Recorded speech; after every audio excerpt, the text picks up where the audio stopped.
Bismillahirrahmanirrahim. Assalamualaikum warahmatullahi wabarakatuh. Perkenalkan, nama saya Heru Ardiansyah, NIM 4520032. Di sini saya akan menjelaskan tentang model atom dan Demokritus. Jadi pemikiran tentang atom ini sudah ada dari zaman dahulu. Manusia sudah tertarik untuk mengetahui bahan dasar dari penyusun seluruh material yang ada di alam. Landasan berpikirnya itu cukup sederhana. Misalnya dianalogikan itu sebuah rumah yang dibuat dari batu dan kayu.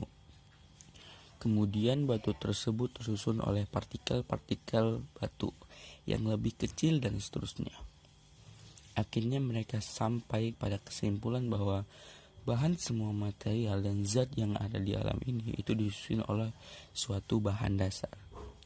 Pemikiran ini menjadi dasar adanya suatu ide tentang keberadaan bahan dasar yang paling kecil yang tidak dapat dibagi lagi. Yang pertama kali itu dikemukakan oleh Demokritus yang disebut dengan atom. Ide tentang keberadaan bahan dasar ini itu pertama kali dikemukakan oleh Leucippus itu pada tahun 490 sebelum Masehi.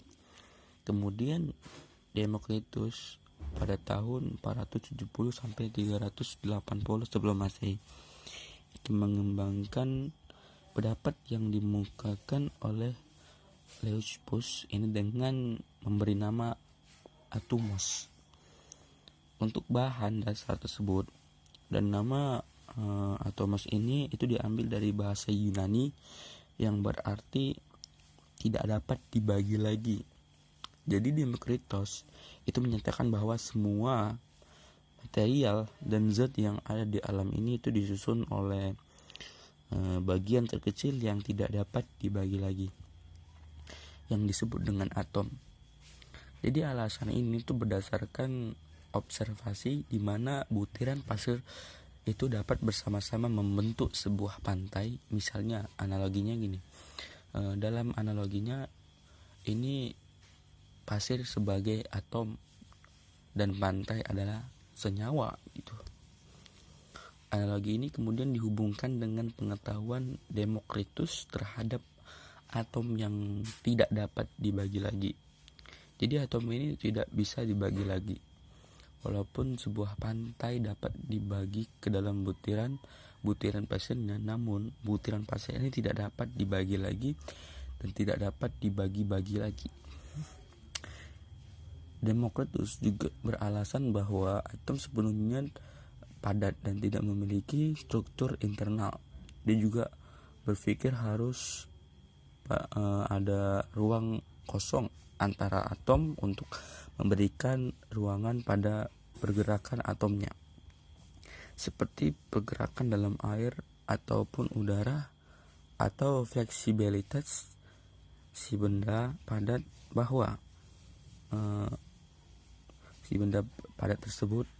Dan Demokritus juga menjelaskan bahwa perbedaan sifat dan material yang berbeda ini menjelaskan bahwa adanya perbedaan sifat dari material yang berbeda ke dalam bentuk berbeda tersebut itu, sehingga atom dibedakan ke dalam bentuk, massa dan ukurannya.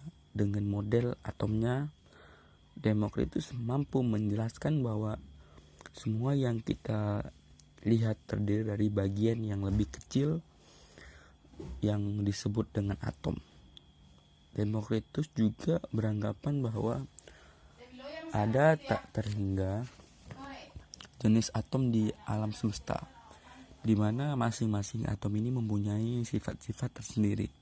Pemikiran Demokritus ini itu juga berpusat bukan pada apakah bagian dari elemen tersebut, melainkan pada apakah ada bagian dari elemen tersebut. Namun bukti model Demokritus ini kurang memiliki bukti eksperimental. Jadi hanya berdasarkan ide atau logika saja. Dan pada tahun 1800-an itu adanya bukti eksperimental mengenai atom tersebut.